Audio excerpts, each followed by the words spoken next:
Salut mes chers bien-aimés, j'espère que vous allez bien. Vous savez, les réseaux sociaux,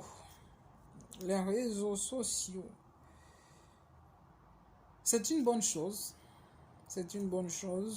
mais ce n'est pas notre vraie vie.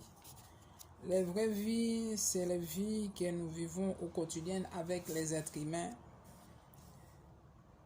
Dernièrement, je disais que nous vivons trop à l'apparence. Je me souviens une fois, j'ai pris une photo donc devant une voiture qui c'était bien sûr pas la mienne. Mais la première réaction c'était que je puisse la partager sur les réseaux. Et lorsque je le partagerai sur les réseaux, peut-être que je n'écrirai rien, mais les gens penseront comme je suis à côté de la voiture, assurément c'est ma voiture. Miséricorde. C'est ça la vie que nous vivons en fait. La vie de l'apparence. La vie de l'apparence.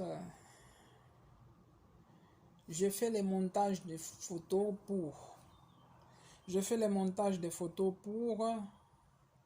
les mettre sur les réseaux sociaux afin que les gens croient que j'ai une bonne vie.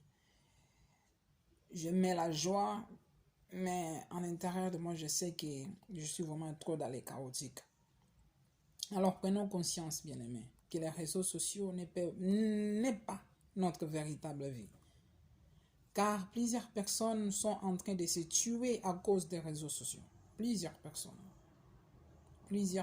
sont en train de se tuer à cause des réseaux sociaux. Nous ne savons plus quelle est la raison de notre être sur les réseaux sociaux. Pourquoi es-tu sur les réseaux sociaux? Parce que les réseaux sociaux, ils sont là parce que ça développe. D'autres personnes ils sont là pour évangéliser, pour parler de Christ. D'autres personnes qui sont là pour exposer leur vie. D'autres personnes qui sont là pour des business. Donc, le problème, ce n'est pas les réseaux sociaux. C'est le problème, la façon que nous utilisons les réseaux sociaux. C'est ça le véritable problème. Parce que si je dis que les réseaux sociaux, c'est mauvais, c'est faux. Parce que grâce aux réseaux sociaux, je peux partager cette vidéo. Si je dis que l'argent est mauvais, c'est faux. L'argent n'est pas mauvais. Il y a plusieurs choses que nous avons dans le monde ne sont pas mauvaises, mais c'est souvent l'utilisation que nous l'utilisons qui est mauvais. C'est ça le véritable problème. Les réseaux sociaux ne sont pas notre véritable vie.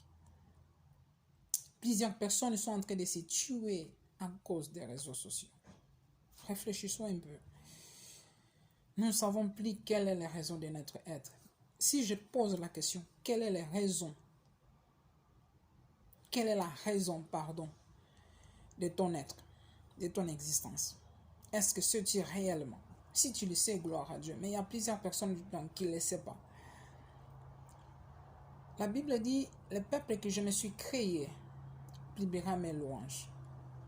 Donc nous sommes là pour nous aimer. Nous sommes là pour servir le Seigneur. Nous sommes là pour servir Dieu. Mais nous servons Dieu pas simplement à l'église, mais de plusieurs façons. Lorsque nous aimons notre prochain, lorsque nous conseillons l'autre. En fait, que la raison de notre être, c'est les uns envers les autres. Les uns envers les autres. Que le Seigneur sincèrement nous aide à reconsidérer nos voies. Nous sommes devenus des blessés qui blessent davantage les autres. Les blessés qui blessent davantage les autres. Pourquoi? Nous avons été blessés et nous aussi, nous blessons les autres.